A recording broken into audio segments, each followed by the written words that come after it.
Bang bang. We're never on time for this shit.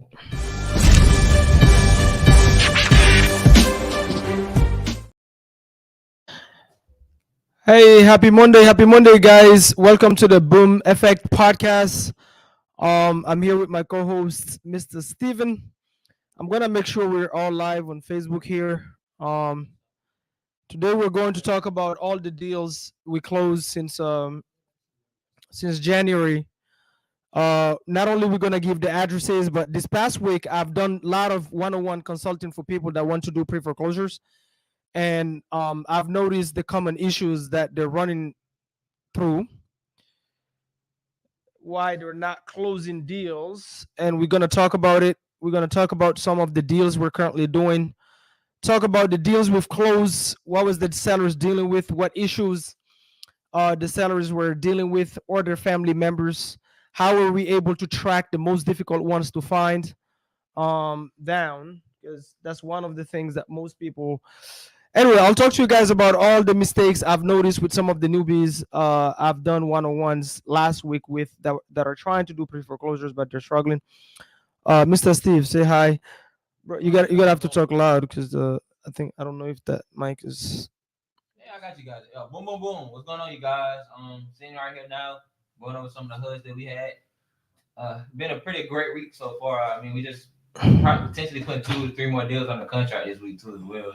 I don't think we do have mentioned that earlier. That's Yeah, we good? Okay. all right, guys. Give us a minute. Just setting everything up here. Let's see. Yes, I'm joking. I like it. Yeah, where everybody from? Anybody in the comment section from Texas? Who's doing pre foreclosures? Who's marketing to pre foreclosures? Let us know. Who's marketing to pre foreclosures and what states are you marketing in? What strategy are you using? Oh, Dallas, badass, Dallas. What strategy are you using? Are you door knocking, cold calling? Are you text blasting? Are you putting out bandit signs? What strategy are you using, and how effective are you in Dallas? Oh, okay, just start in Texas. Okay, Texas is actually a badass market. Texas is an absolute badass market. Let's see. Yeah, anybody? Oh, you got a door knocking partner in Texas just yet? What strategy are you using in Texas? How are you marketing? Yeah, calling Miller. Ooh, direct mail. Ah, man. Yeah. I mean, depending who you're targeting. I don't know how effective direct mail is with pre foreclosures. Knowing most of these people, they actually take your mail and put it in the trash. But I would definitely add in texting if I were you. On top of I don't know the direct mail. I haven't tried to speak on it, but I can tell you a lot of properties that we locked up. Walk into the face-to-face appointment, and the seller had stacks of direct mail like this in the trash. Never looked at it, right? So I don't know how effective that is. I know it's very effective with probates. I don't know with pre-foreclosures how effective direct mail is. Yeah, I don't think that's too good. I know when Andrew used to go on his appointments, the sellers literally look at him and throw him in the trash. Like literally one Yeah, with pre-foreclosures. I mean, most likely. Cause they think you're a bill collector. Yeah, but I mean, listen, try it for 90 days, see how it works. But definitely, if you're not going to door knock these sellers, you're gonna have to do probably twice or three times the work that a door knocker is doing. So meaning, you're gonna have to text a lot of sellers. That's one. Secondly, your follow up have to be strong on those texting campaigns. So make sure you have like drip campaign set up as far as like your follow up is concerned. And then the cold calling, 99.9% of your deals actually is not going to come from the owner. Like, even if you find the owner at first, you're going to have to do so you're going to have to spend a lot of time on the data doing the FBI stuff. You know what I mean? Like going into the finding the family members, all those things. So that's where a lot of people drop the ball with pre foreclosures.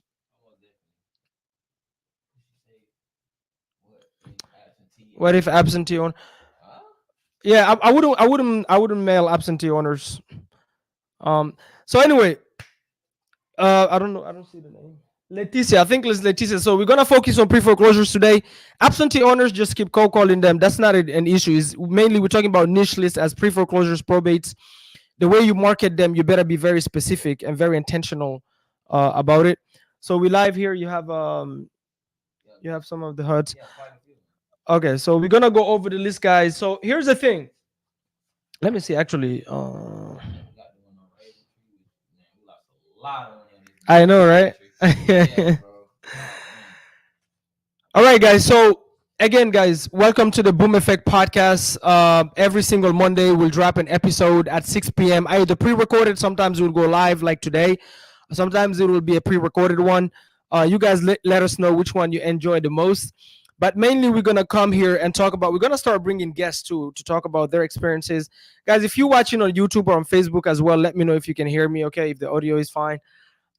But we're gonna talk about deals we're working on, deals we've closed. We're gonna talk about how we're able to, be successful with pre-foreclosures, how we're approaching the marketing. We're gonna bring some guests also to talk about the different strategies or how they're doing it. And then there's gonna be some episodes that's gonna be pure, just straight entrepreneurship interviews, nothing to do with pre-foreclosures. But for now, we have our co-host Andrew. He's on the field right now. Actually, here in Georgia, auctions are tomorrow. So today they were super, super overwhelmed at the door knocking because auctions are tomorrow. So there's so many like last minute. If you guys are marketing to pre foreclosures, you know that every seller you talk to, typically they will avoid you. They don't want the help until last minute, either the day before or the day of, or maybe 2 days before. But you always have to like, you know, put fires down with these sellers. Oh, You know what I mean? So let me see. I wanted to get some little bit more people here. yeah, that's fine. Yeah, just let them come in. Oh man. Okay, guys. So we're gonna start with this, right? So one thing that I noticed this last week, I had a one-on-one training with somebody who's marketing to pre-foreclosures, and I had few consulting calls with few people struggling with the pre-foreclosures because what they're doing is this, right? The common mistake I notice on those calls is they're taking a list, like a big list, they're skip tracing that list like a bulk skip tracing, and then they're cold calling the list and then just moving on to the next one, right? So that's the number one mistake, guys. So one on my team, I don't know if it works for other people, but on my team, we don't do any bulk skip tracing number one with pre-foreclosure list, right? Because typically if you market into pre-foreclosures, on average, your list is like maybe like 100 records, Yeah. right? Yeah. 120. Yeah, so you don't have like 1,000 records. So you don't have a lot of data. That's so in Georgia, Texas is the same. You have every single Tuesday, first Tuesday of the month, which when the auctions happen. So it's not like you have 1,000 and 2,000 records. No, not at all. So doing the bulk skip tracing means taking the list and skip tracing all the records at once. We found out that you miss on a lot of leads like that, right? You miss out on a lot of leads. What we do is we do one-on-one skip tracing, like per record. We skip trace the list per record, right?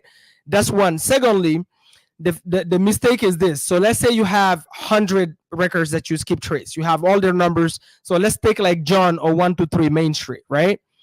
What they're doing is they're calling John, and then if they can't get hold of John, remember, you're trying to reach out to pre-foreclosure sellers. These sellers are avoiding debt collectors, they're avoiding the lenders, they're avoiding their moms, their aunts, they're avoiding everybody, right? People are door knocking them, real estate agents are reaching out. So it's not just the investors. You have the debt collectors, the investors, the real estate agents hitting them with text messages, calls, and then they're getting the direct mail and the door knock. So guess what what's the first thing they do? Shut their phone off. They shut their phone off. Yep. And some of them don't even have money to pay actually the phone bill. We've seen that a lot, right? So when you try to call them, you can't get hold of them. But there is the other scenario too. The second one is you run into a lot of sellers that actually already passed. 100%. Yeah, so the houses are vacant and they're already passed. And then, or you have like a lot of nasty divorces. So you have one party occupying the house, and then you have another party that already vacated the house. So what the mistake, the people that I did the consulting calls with last week, the mistakes that they're doing is this, right? So they call John or 123 Main Street. They cannot get hold of John for whatever reason. The number is disconnected, whatever reason, John is not picking up. And then they go on truepeoplesearch.com and they start looking into the family members. You guys know truepeoplesearch.com give you potential family members with same last names. So on one address, sometimes it will give you 20, sometimes it will give you 10, sometimes it will give you 30. And if you have, let's just take in this example here, let's say you have 30 people on that family tree, right? What they're doing is they're calling like 10 of those. They're calling 10. They're not calling all of them. So they're calling 10. And then if none of those 10 are a family member, they're just moving on. Right. They're moving on to a new lead. So they call John on 123 Main Street. They cannot get hold of John. And then they go on the family tree. There's 30 people. They call only 10. Until you need to call the whole family tree. I don't care if it's 30, if it's 40. My team have to spend at least 3 hours on one lead. On one lead. We have Andrew. He tracks people down even on Instagram and Facebook. He tracks sellers down. Like he will go look up the names with the same last names and DM everybody. Hey, it's 123 Street. Your property is going to auction. Is like on one record you can spend like freaking hours, right? Right. So this is not don't confuse marketing to high equity lists. Or what is the other list outside of pre-foreclosure? High equity, low equity, some people choosing. Yeah, the regular, like vacant, tired landlords, whatever. Like those are quantity type of list, right? Meaning the more people you call, the better off you are. So you want to call like hundreds and hundreds of people a day, right? With pre-foreclosures is the other way around. It's quality over quantity. Meaning you might not have a lot of conversations on a daily basis, right? You might talk to maybe like 5-6 people, but if those are quality, because if you call John on 123 Main Street and now John is not picking up, you might spend the next 2 hours trying to find a family member. One person that says, yes, I am John's family member at 123 Main Street, even if they say they don't want to talk to you, by the way. At least now you have a point of contact. You know that there is somebody that you talk to that is a family member of John, so there's potential. And if they don't want to talk to you, you can always call them back later with a different number. You can go door knock them. You can send the boots on the ground if you're in a virtual market. But the number one mistake they're doing, and the reason they're not getting leads, is because they're skipping that step.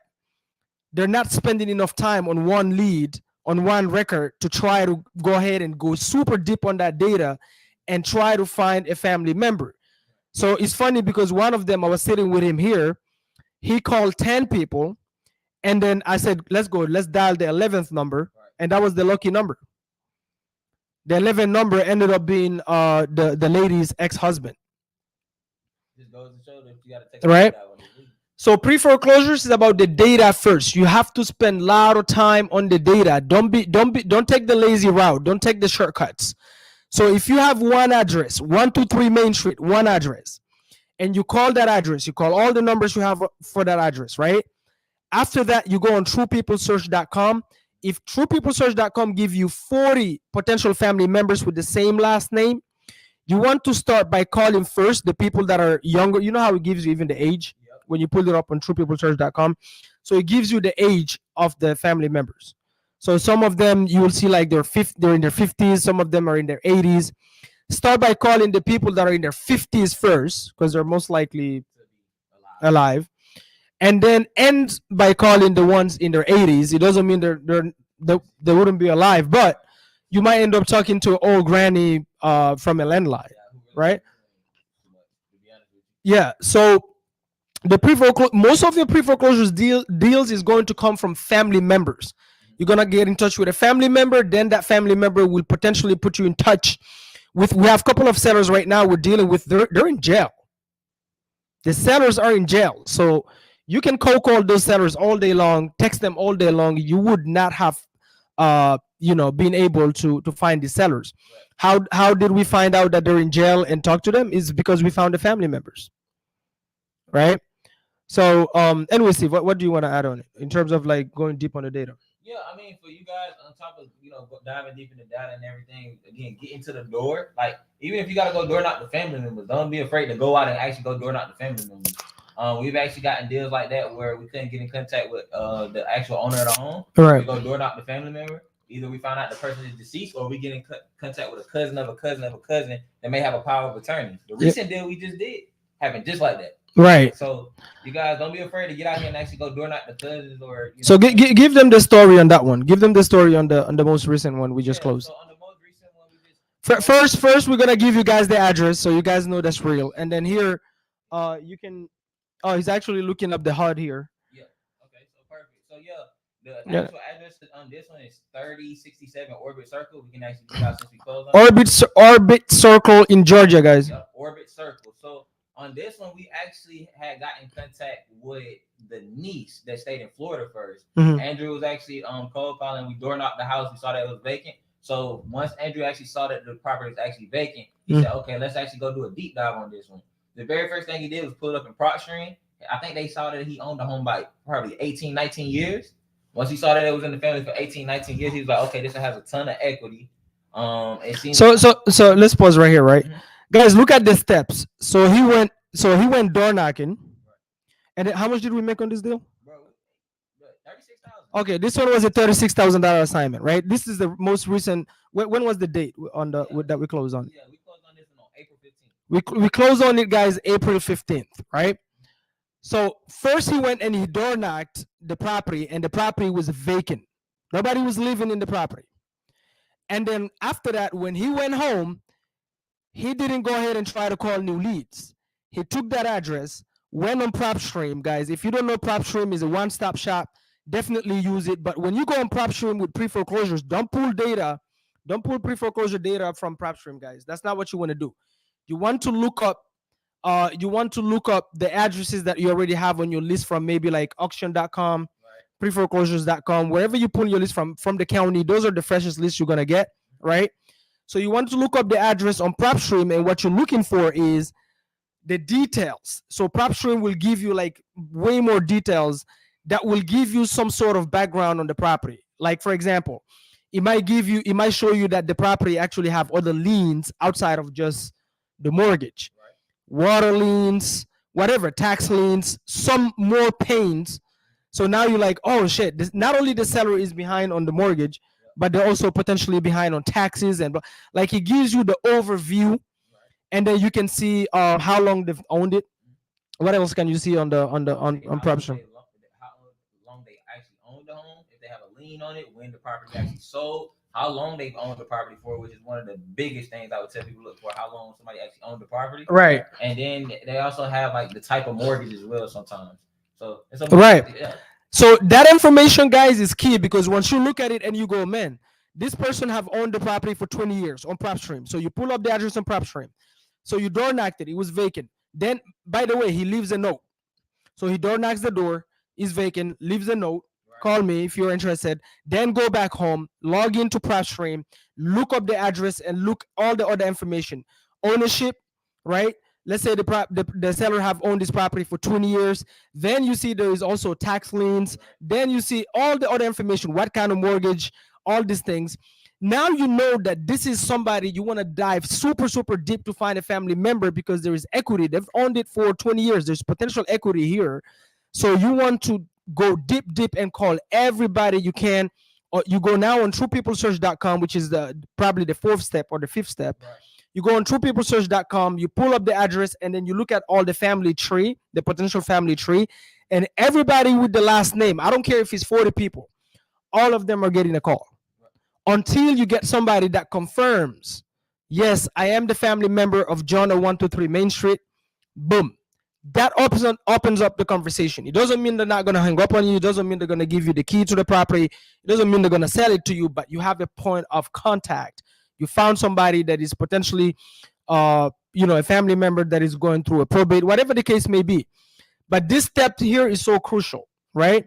So, okay, so go continue with the story. Yeah, so on this one, pretty much Andrew was able to get in contact with the auntie of the family that was in Florida. She was actually a relative. Yeah. So He told her the whole situation that was going on with the house. The house actually had the back door kicked in. That's what made Andrew actually hone in on the actual deal itself. So upon honing in on the deal, he actually got in contact with that auntie in Florida. She put him in contact with the owner, and it turned out that the owner was actually legally blind. So she had to get the power of attorney for her nephew. Right. Right. So from there, they were able to get in contact with the nephew. And they were able to actually spark a deal up. So pretty straightforward.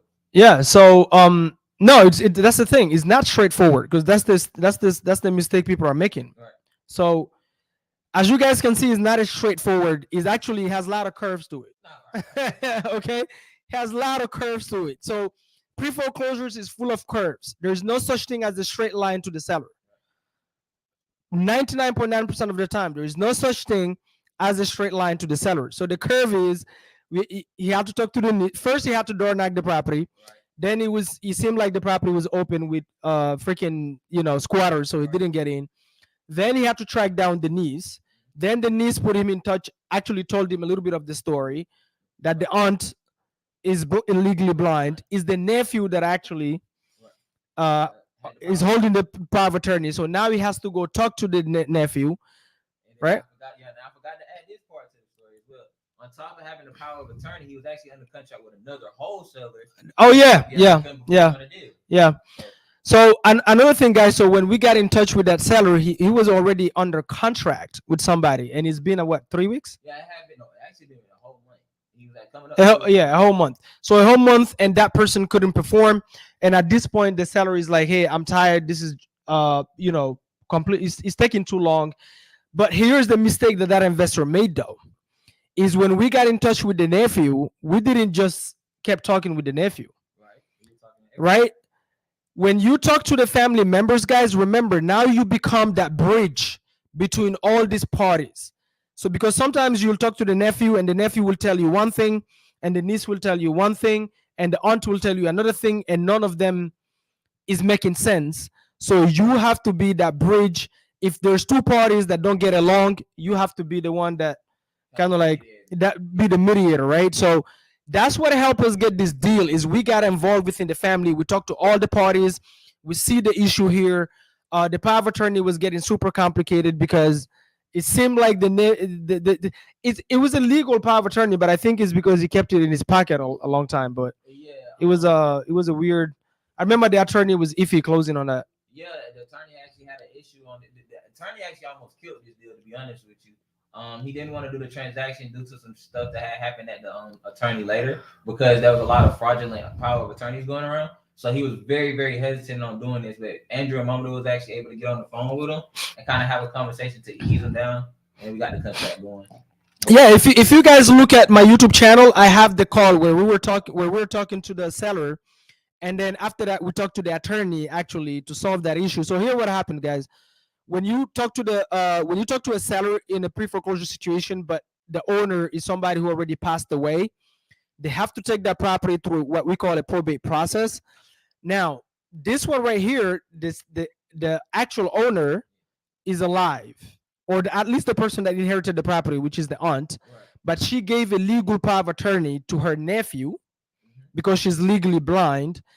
But in certain states, guys, the closing attorneys, they're afraid to close with someone with just a power of attorney. The reason being, especially if the other person, obviously the other person have to be alive anyway, but they're afraid because, like this attorney was saying, he got sued. So he closed on a transaction where a power of attorney was involved, and then after the closing, he got sued by I think it's the seller that sued him for him. So he was afraid to close with a power of attorney. He was like, "Hey, I'm not closing with a power of attorney. You know what I mean? I need you guys. I need the actual legally blind seller to sign the doc." Yeah, but not to get too technical, guys. That deal right there was 36,000. Actually, we started in January. In January, we started with another probate, which this was Athens, Georgia. That was $158,000 on two deals, two properties, was it right? I remember it was the one in Athens that was $100,000. And then the 58,000 was the one in, was it Decatur? Yeah, no, it was in Raven. Oh, okay. So that one was here in Georgia. Yeah. Give them Miss Young's story. That one was an interesting one too. That's another pre foreclosure. It was a door knock too, right? Right. That first knocked the door on that. Can you guys hear Steve? Well, I'm pretty sure. So originally, when we first knocked the door on that one in particular, it was crazy because the lady actually ended up going with Shakola and them. She actually agreed to sell the property to Andrew and them when they first knocked the door. So we got it under agreement. She agreed to sell. Cool. 3 days, I think 3 or 4 days after that, she actually started ghosting Andrew and Shakola. So we had put a memorandum on the property, of course. A memorandum is just called in the title, you guys, so nobody can sell the agreement without your consent, right? Right. So from there, after putting the memorandum on the agreement, 3 days later she went ghost. Turns out she actually went with a realtor that advised her that what we were doing wasn't correct. Guys, that will happen a lot. So you'll find pre-foreclosure sellers, and then you'll do all this work, maybe stop the auction, postpone it, do a loan mod for them, whatever. And then soon as you take the problem away, they try to go behind you and work with somebody else that maybe call them or door knock them and offer them $100 more.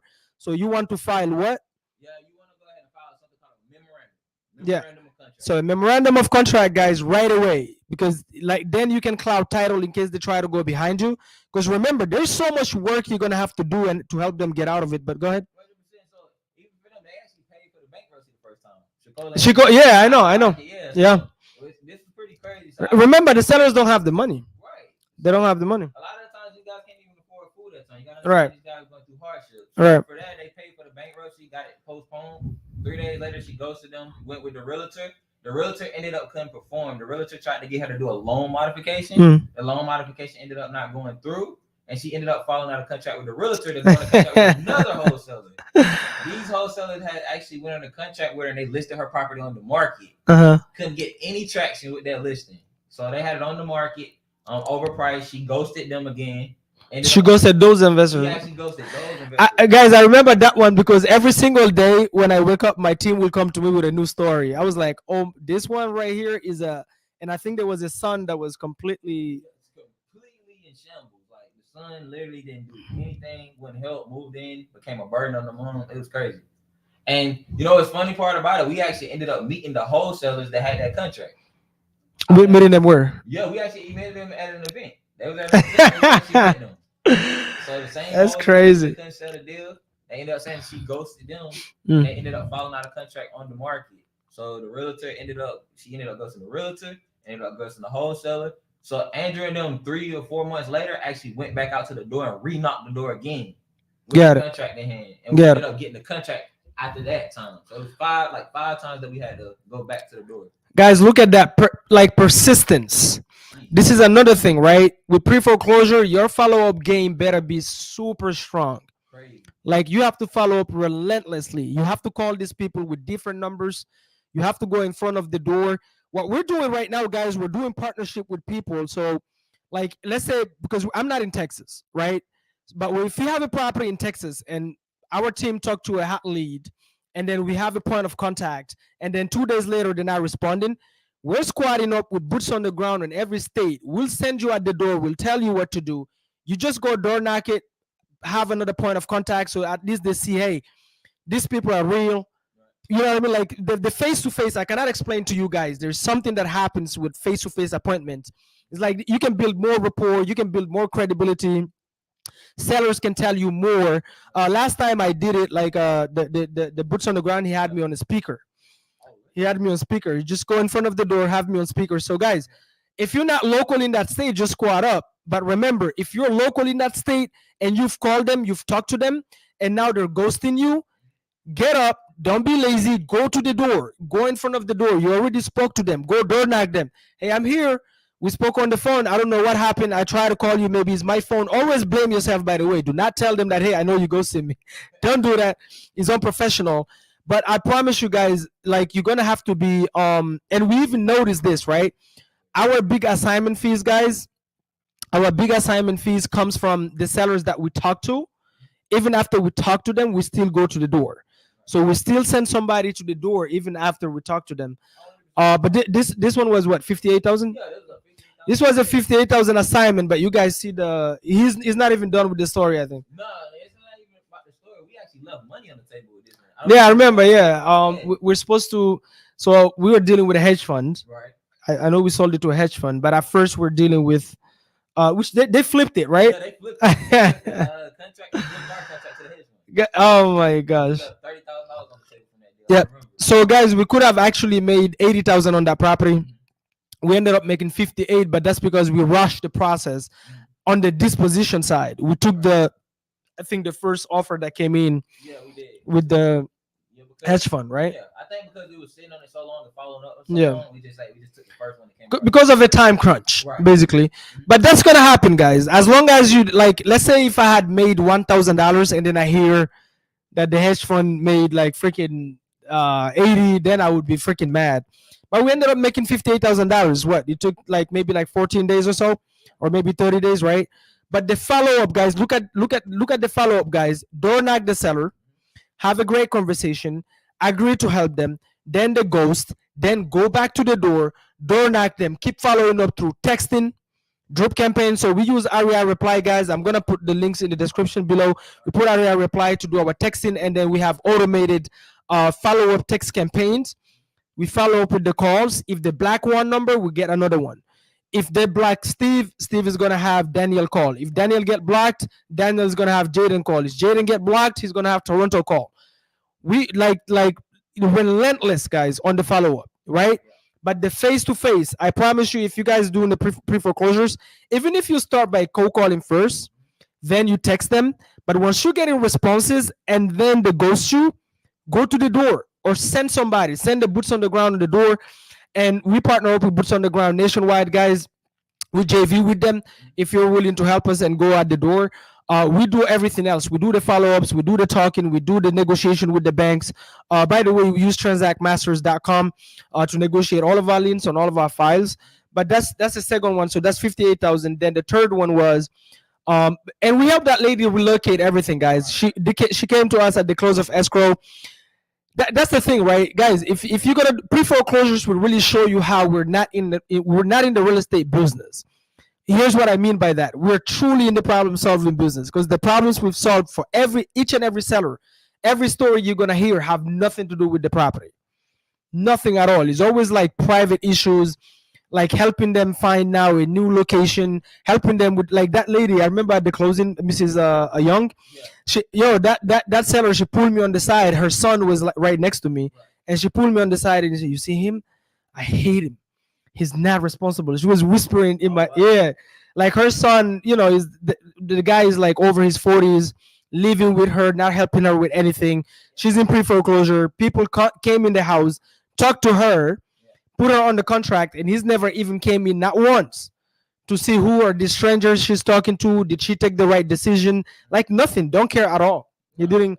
I remember the only thing he cared about was he was even annoyed that she wanted to keep her husband, her late husband stuff. Yeah, and even when they were selling like some of the appliances, because right, some of the times they sell some of the appliances that have stuff, he took most of them. We even, guys, we went to we found them a storage unit. And then we ended up being the moving crew. You guys should see that video on my YouTube channel as well. We went in, took all this stuff. Like, you gotta do what you gotta do, because like this is an older lady. She needed way more help. The thing is, she was going to a hotel first before finding a property, so she couldn't take her stuff. But she's very adamant about not throwing anything, because this is her late husband's stuff. So she has memory, basically. She's emotionally attached to it, which I completely understand. So we helped her move. We went ourselves instead of calling like a moving crew. But he was like, "Yeah, you know what? It's close by. It's gonna be fun to create some content. Plus, we gotta do this fast. We don't have the time to wait." We went in, took a U-Haul, went, packed the whole stuff, and then send it to the storage unit. So guys, you gotta be willing to roll up your sleeves and help these sellers. So remember, like tracking the I know it's annoying. If you're doing pre-foreclosures, tracking the family down, super annoying, right? You get cussed out by the neighbors, the cousins, whatever, and then until you find one family member that can talk to you, then after that, maybe there is a divorce. So now you have to help and be a mediator between an ex, and whatever. Everything, things get nasty. Sometimes you're gonna, like, we're dealing with one in California right now where we have to call and find probate attorneys. What else do we do typically that is crazy? So I mean, knocking on the door of the family members, sometimes tracking down people in jail. Sometimes you gotta be a mediator between 7 or 8 different family members when they're going through it. We actually had a divorce case that we helped Ryan out, one of the JV partners. Ryan, similar deal, pre-foreclosure, just helping him mediate between the husband and wife. That one was nasty. Is it Mr. Adams? Yeah, Mr. Adams. That ex-husband hated his ex-wife's guts. He wanted to let the house go to foreclosure just to teach her a lesson. I was like, bro, that's not actually, I need to post that call. I'm gonna post that call. I was like, it's not gonna do any good because even you're gonna get hurt. But it is what it is. So guys, you're gonna have to get involved. So the process with pre-foreclosures, you have to take your time. You have to dig deep into this data. You have to go after the family members. You have to understand everything that they need help with, not just buying the property. Outside of that, what else? Because that's what is going to help you stand out from the realtor that reached out, the direct mails that they got. By the way, just so you guys know, they're also getting direct mail from attorneys that are trying to offer services to help them stop the auction and get paid. So it's not just investors and realtors. Even attorneys are hammering these people. So how do you stand out, you as an investor amongst all these people? Is by going above and beyond. Hey, in the back end, we can connect you with credit repair people. Hey, we can call around and find you a rental. Hey, we can go take a U-Haul right now, help you, like whatever. We do whatever it takes. Family members, you need to meet somebody, no problem. If we don't live there, we'll find somebody to go see the seller, shake hands. You know what I mean? So that's the one with Mrs. Young. What is the one? What was the one after that? Yeah, so sorry, Weatherwood is the one that we had one with Orbit. Well, we had. Oh, Orbit was a good one. That was a probate too, no? Yeah, that was a probate. So the sisters actually inherited the house. So explain what a probate is for the newbies that don't know what a probate is. So a probate property is typically when a homeowner passes away, this property has to go through a process called probate, where it gets passed down to the kids. Typically, the kids are the first in line to get the property after the people pass, right? And then the husband and so on and so forth. So that's typically what a probate property is. Also, as well for probate, it's a court mandated process, so it has to go through the courts most of the time. There's ways around that, but I mean those are certain nuances. But that's what a probate process is, to kind of break it down. Nice. Yeah, go ahead, talk about the third one. Yeah, so we got this one in Orbit Circle. It was two sisters. I'm not gonna mention any names, but it was on a property in Orbit Circle. Pretty much what had happened was we actually had the first call. It was actually a cold call. When I say again, these people are super busy sometimes because they're going through a lot, and a lot of stress on their shoulders. So the first initial call Andrew had to this seller, they actually ended up hanging up the phone. So we had a badass killer, Polly, actually go and knock the door and cover the actual lead. So while we were at the door, Polly talked to the people, negotiated. She was actually able to get in contact with the father, who was really kind of controlling and moving around everything. So, right. Yeah, I remember. Yeah, So after getting Andrew and the father on the phone, at first this deal was a dead deal. Like literally, the father didn't want to talk. He said he was going to reinstate the loan. He ended up calling Andrew back 2 days later after telling him he was going to reinstate the loan. And I mean, it was like 2 or 3 days before the auction. I think you ended up having to wire in the money. Yeah. So I had to wire $8,500 to stop the auction last minute, because at first the seller is like, "Hey, I got it. I'm just gonna reinstate." Not the seller, but the seller's father. So guys, you see what I'm telling you? There's always family members somewhere. Sometimes even if you find the sellers, they cannot make decisions by themselves. You have to talk to one of their family members that is in their ears helping them. So you might as well address it. So when we talk to the dad, look at this, guys. We called, they hung up, probably got cussed, right? And then when they hung up, somebody from the team went to the door and knocked on the door. Then from there, the sellers is 2 sisters that I think occupy the property. They said, "Hey, you're gonna have to talk to my dad." Then we called the dad, and he's like, "Hey guys, I got it handled. I'm gonna reinstate it." And I think he kind of looked at his bank account. He's like, "Oh shit, I'm not doing this," right? So he came back, was like, "Hey guys, are you guys still interested in the deal? Now I'm ready to do something." And then the problem is he came back such a last minute, right? Yeah, 2 days. Okay, 2 days. And the bank didn't want to postpone it with just purchase and sale agreement and proof of funds. So I ended up having to wire $8,500. Obviously, we did some due diligence. Guys, do not do this until you do some quick due diligence.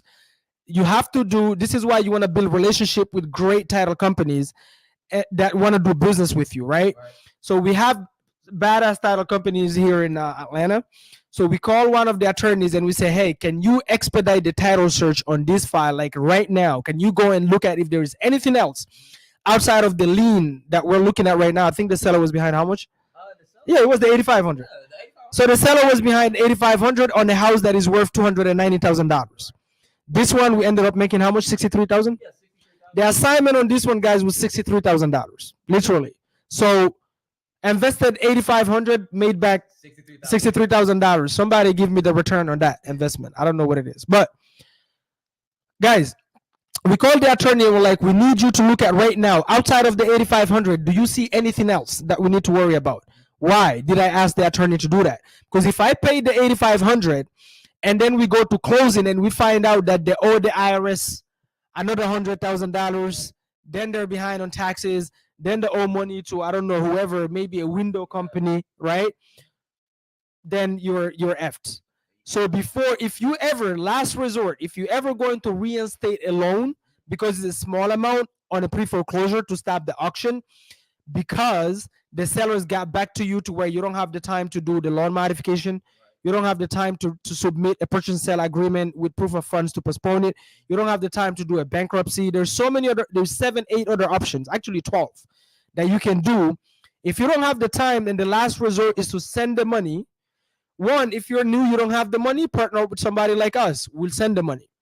But two, if you have the money, make sure you do your due diligence first before you send the money, because there might be other liens that you don't know about that will kill your deal. And if you already paid it, you paid it. I've made that mistakes before. You guys don't make it. So let me see. I think header here. And just to piggyback off your point, you can do something called a preliminary title search. Yeah, the yeah. Mama actually taught us this. You literally can pay for it. I think it's like $150. So before you even go to an attorney, you can prepay for you guys. Absolutely. So Heather is saying, how much do you offer? Heather, do I offer them? So do I pay them to ride with me, or do they pay me? What do you mean? So Heather is asking, how much do I offer someone to just ride with us to door knock? Heather, I think you may have to rephrase that question, but I think what you mean is how much I charge. If that's the question you're asking, let me know. You can DM me, guys. Anyway, you see, we can go over all the HUDs here. That's what I was showing you guys. I don't know if you guys can see it, but is the closing HUDs. That's what I wanted to show you guys. So we close pre-foreclosures on a freaking weekly basis. We're in 12 different markets, guys. We do it here in Georgia. We do door knocking, bandit signs, cold calling, texting, and the follow-up system is crazy. And then the virtual markets like Texas, North Carolina, all of that, we have local boots on the ground that we partner up with. So we JV with them. So if we get in touch with a seller and then, the seller for whatever reason goes, we do send that boots on the ground. Or even when we talk to the seller and we're about to work out a deal, we still send the boots on the ground to do a face-to-face, because these sellers really face-to-face, like there's no better way to build a rapport with these sellers than doing face-to-face when it comes to pre-foreclosure. They trust you way more. Right. They open up way more. And for some reason you get way steeper discounts if you can go shake their hands. I don't know how. There's something magical about it, right? So guys, what are the key takeaways here before we end it? So some of the key takeaways I think we can just kind of touch down on is, hey, listen, make sure that you're diving deep on the family members. Make sure you're doing a deep dive on any family members that you're dealing with. All right. Number two, also make sure that you're consistent. I don't care how many times you got to call the family members, go knock the door. Make sure you have multiple points of contact. Yeah. Whether that be phone call, direct mail, door knocking. And also, I think one of the key takeaways I can say is actually squatting up. Don't be afraid to call other people in different areas to have them go to the door for you guys. So yeah, squat up and JV with them, right? So guys, this is the steps I've seen last week. All the one-on-ones I've done to help newbies out. The steps they're skipping is they're not going super deep on finding the family members. They're calling one person and then, or maybe 5 or maximum 10. If you have 40 potential family members and you still haven't gotten somebody that confirmed they're the family member, keep calling. And if you can get them their texts, if you can get them there, if you can send somebody at the door, do so. Thank you, Mr. Dylan, I think. So Dylan on IG is saying super eye-opening. Yes, that's it, guys. There's no rocket science with pre-foreclosures. So if you're failing, it's either that or you're marketing in the wrong state, remember, guys, also there's such thing as the freaking judicial states. You don't want those states are a little bit more difficult. What that means is, like in New Jersey, for example, lenders can take like 5 years to foreclose on somebody. The sellers don't have any sense of urgency. Not saying you cannot market there, but you have to add non-judicial states. Like, we talk about this all the time. It's like Texas, Georgia, North Carolina, all these states where the foreclosure process is a little bit more aggressive.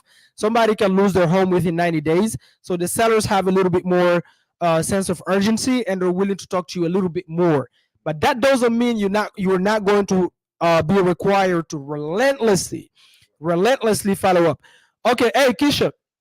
Keisha is saying she's a boots on the ground in Tampa Bay area. Show me the way. Boom. Keisha, DM me. Make sure you DM me your information, and we'll add you on the boots on the ground squad up team. I'm creating a whole list right now in every state, people that we partner up with. We're in 12 different states. So if you're interested in being a boots on the ground partner, that means when our team get in touch with a hot lead, and for whatever reason the lead want to shake hands with somebody, a member from the team, we'll send you to the door, tell you exactly what to say. You'll go shake hands with them, talk to them a little bit, and then set up the follow-up call with us after that, and we'll do everything else, the follow-up, the closing, the dealing with the banks. You don't have to worry about that, and we'll squad up with you on this deal. All right, guys, thank you for hanging out with us. Remember, every Monday 6 p.m. The next one we're definitely going to be on time. Sorry, guys, we were on the ground. Actually, today was crazy because the auctions are tomorrow. But please do share it, guys. If you're getting any value out of this, even if it's just one person, guys, share it. Share it. Let them know every Monday, 6 p.m., the Boom Effect Podcast. Remember, the Boom stands for being bold, obsessed, optimistic, and having that abundance mindset. And that's exactly what we have. Not only what we have, how we operate, but that's the energy we're going to bring to this podcast. We're definitely going to bring a lot of guests. I think this is the 18th episode, if I'm not mistaken. Right, next time we're gonna have Andrew. As you guys know, he handles all of our door knocking team, so he's on the ground right now handling all the fires that need to be put out for tomorrow. Mr. Steve here, what last word you want to leave them with? Hey, guys, again, Where can they find you? Oh yeah, you can find me on IG at Steven.blow_. Dispo Master. If you guys need any deals moved, you feel free to reach out to me and get your deals moved. We're connected with buyers in 12 different states, Georgia, Texas, and Florida, to be specific. So you guys go ahead and follow in. Y'all tune in next week at 6 p.m. Again, stay bold, be bold. Boom, boom, boom. Thank you, guys. Heather, I'll see you. I still have to call you, Heather. I promise I will. To squad up with you, Keisha. All right, sounds good, Keisha. DM me your information, and then we'll squad up with you in the states where you are. Guys, please share it. Leave a comment. If you're not subscribed to my YouTube, please do so. And then like this video and leave a comment so you can boost the algorithm. And I'll see you guys on the next one. Boom, boom.